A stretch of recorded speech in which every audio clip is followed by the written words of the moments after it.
સુરતમાં ડીઈઓ કચેરીમાં એનએસયુઆઈ અને યુથ કોંગ્રેસ દ્વારા વિરોધ પ્રદર્શન કરવામાં આવ્યું. ગોળાદરામાંની શાળામાં ભણતી વિદ્યાર્થીનીએ ફી બાબતે આપઘાત કર્યો હોવાનો મામલો શિક્ષણ અધિકારી સામે જ અને એનએસયુઆઈ અને યુથ કોંગ્રેસે સખત વિરોધ કર્યો હતો. સુરતમાં ડીઈઓ કચેરીમાં એનએસયુઆઈ અને યુથ કોંગ્રેસ દ્વારા વિરોધ પ્રદર્શન કરવામાં આવ્યું હતું.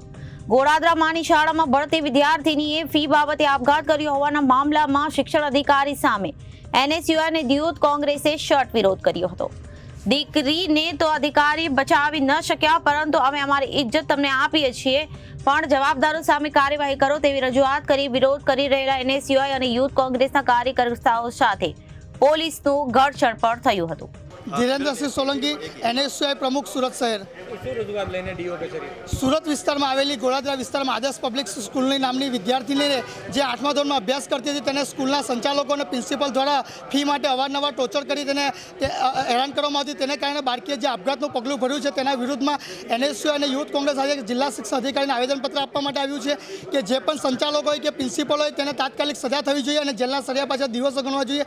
અને તે સ્કૂલ માત્ર અમે જોઈ છે તો સ્કૂલને કોઈપણ જાતની ઇમરજન્સી એક્ઝિટ કે સ્પોટ ગ્રાઉન્ડ કે કોઈપણ પ્રકારની ફેસિલિટી તેમ છતાં સ્કૂલ ત્યાં ચાલે છે. તો જે પણ અધિકારીએ તેને સહી કરીને તેને મંજૂરી આપી તેના વિરુદ્ધમાં બી કાર્યવાહી થવી જોઈએ અને તાત્કાલિક આ દીકરીને ન્યાય મળે જ અમારી એનએસયુઆઈની માંગણી છે.